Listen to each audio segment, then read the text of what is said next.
Hi, I'm Beebee. I'm here with my dog Ruby. This is Scrambled Sid City, not Sin City.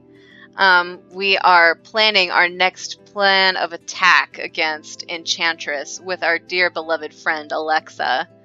Anyway, there's this casino show tomorrow evening, and I looked into the performer and she looks strikingly similar to you-know-who. At the very least, it's worth a stakeout. So that's what I'm doing tomorrow. You're free to come along if you'd like. I mean, yeah, of course I want to come with her, both to catch Enchantress and also to protect Enchantress, ironically. Not that she's my top priority here. I think I will if you're inviting me. I know you're probably conflicted about it, but I'd be glad to have you there with me, she says. Sid says, hey, while we're on that topic, what does Enchantress think about you? She says, I don't want to think too hard tonight. Oh, fair. But I don't think she spares much of a thought for me. Gotcha. Interesting. I kind of thought they were rivals in their own way, but this is a kind of a one-way grudge thing? Damn. Imagine having Alexa chasing after you and not even thinking twice about it. I'm jealous. Anyway, more drinks. More drinks! This time I get to my feet first, as if offering to get them, and after an initial look of confusion, Alexa offers me her card. It's contactless. I'd be disappointed if it wasn't. Another gin and tonic? Good girl. I sidle up to the counter, fumbling with her card and getting the drinks. Man, I'm getting through them pretty fast tonight, and I'm not normally like a super heavyweight, but this is fun. This is the only issue I have with this, is like, when you start to get like properly drunk, it really kind of blurs the lines of consent. For me, it's just a personal bugaboo of mine. I know it's culturally considered normal, but I just don't like it. So it is what it is. I can't stop her. And besides, I want to see Alexa cut loose a little bit too. I mean, I think she's kind of there, but she seems so stressed. Even outside of the superhero stuff, I can get kind of worried for her. When I sit back down, I decide to make the power move of sitting on her side of the table instead. It takes her a second to register that I'm doing it, and she looks down at me with a little surprise. Comfortable there? Sid says, you warmed it up indirectly, I guess. Our drinks are on the table, a gin and tonic for her, and a little glass of gin neat for me. Is that just gin? Sure is. Are you trying to show off? It's fucking nasty. No, it's just, I thought I might be going a little too hard, so I thought this way I could drink less. That's the wrong, you should get a beer if you're gonna do that. If you have hard alcohol, one sip is gonna hit you way harder. You're gonna down that in a second, she says. That a dare? Sid, please don't. I have a feeling that considering your power, you getting too drunk isn't a good idea. Sid says, you think I'm not responsible? Well, what about you? At least I can use my powers any place, any time. Alexa says, oh no, I'm totally ready to take action. I've got some of my own equipment on me. Seriously, where? Take a look. She yanks on my sleeve, gestures for me to get closer, and look between her legs, like her thighs. God, you know what I mean. I lean into Alexa, get myself pressed up against her real good, and look down under the table where she opened her bag, and yeah, the gun is there. Oh my god! You never know when you'll need it. Did you bring the goggles too? No, that'd just be silly, right? But what if you need to hide your identity in a hurry? I mean, that gun is kind of a giveaway to who you are. I have sunglasses for that, she says. She's serious. I look at her face and she's serious. Those work? You'd be surprised. Hey, wait, the gun. Didn't you lose that the other day? Well remembered. Shit. That was kind of a sus thing to say. Then again, Alexa looks impressed. Hell, maybe it's proof my detectivism skills are getting to a level worth complimenting. These things find their way back to you, though. Heroes have their connections, even if they're fallen, she says. You're not fallen. I am. You've implied as much yourself. No. She says, do I look like I'm an A-list hero, Sid? Don't say that. That's so sad. I lean into her a little bit more, face planted into her shoulder, and wipe down my weeping eyes. I mean, they're not really weeping, but this is still so sad. This is so sad. No, we're not going to read this joke even, because it's just that bad. Okay. Anything for you. It's just so tempting to say, then don't kill anyone, but the mood's too good to bring it down with that. Especially since my chin's on her shoulder now and all, and I'm staring at her pretty intensely. Anything? Well, I mean, within reason, she says.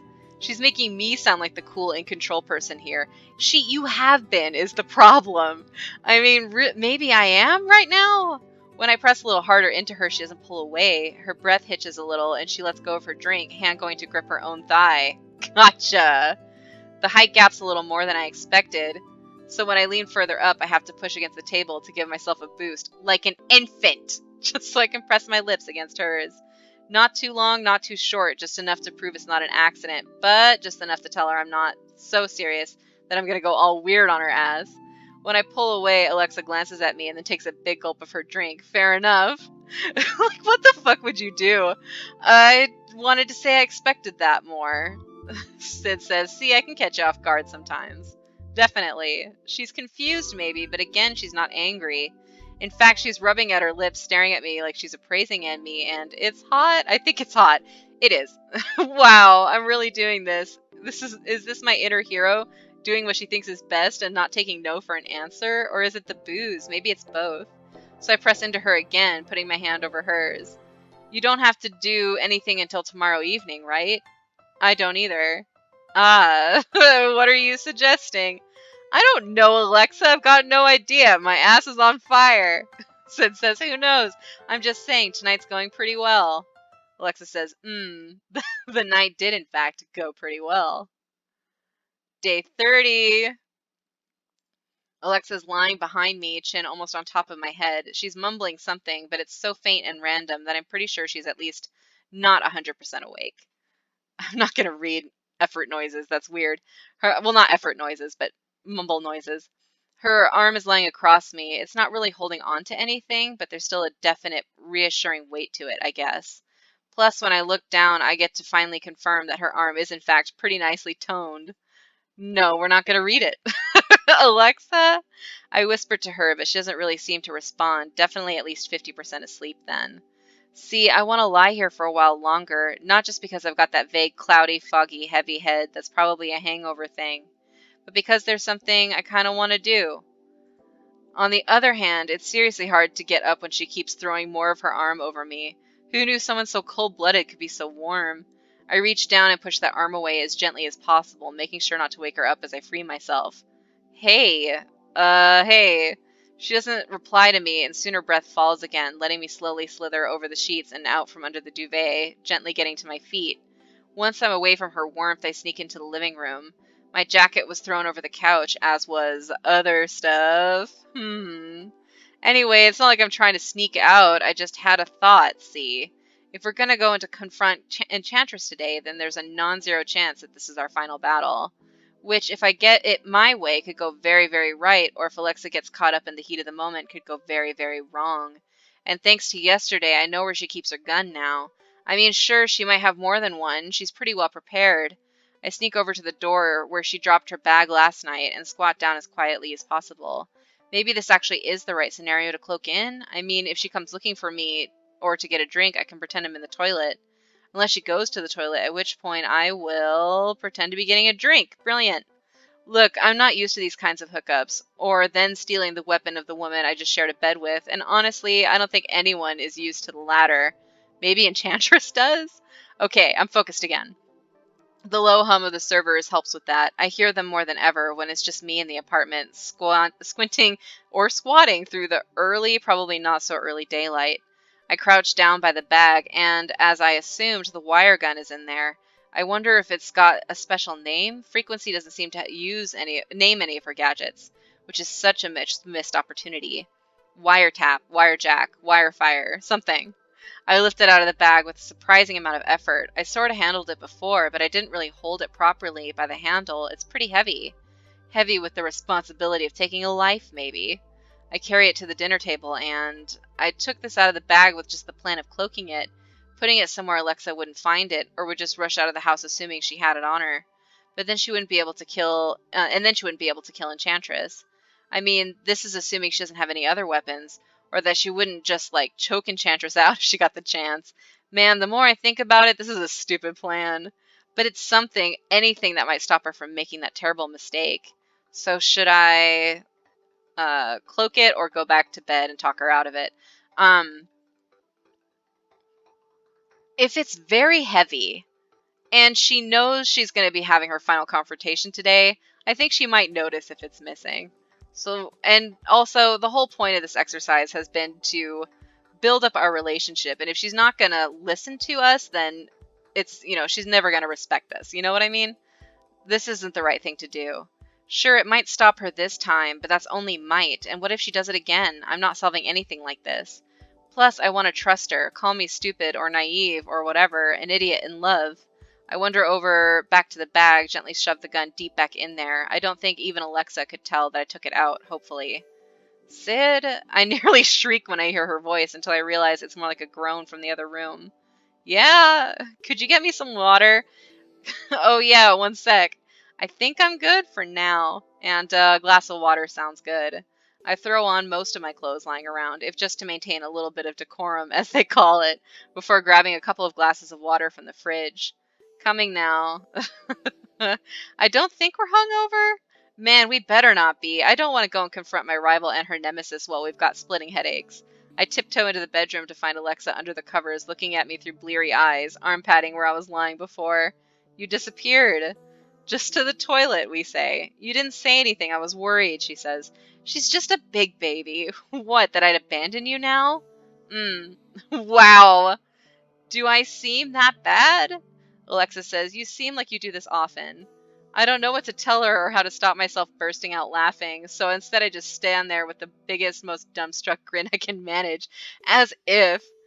Not quite! I wander over to her side, take a seat on the bed, and pour her a drink while she awkwardly struggles just to sit upright enough to take my glass, and I try not to stare at her boobs. If she's like... I feel like boobs is appropriate for like the under 30 crowd.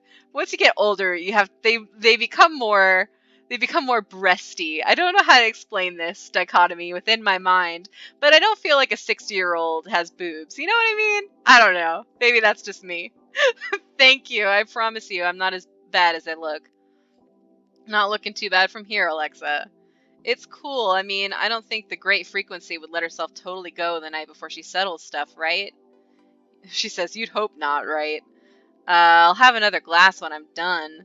She raises her head and almost pours the water down her throat, gulping it with impressive speed before poking it against my arm to ask for a refill.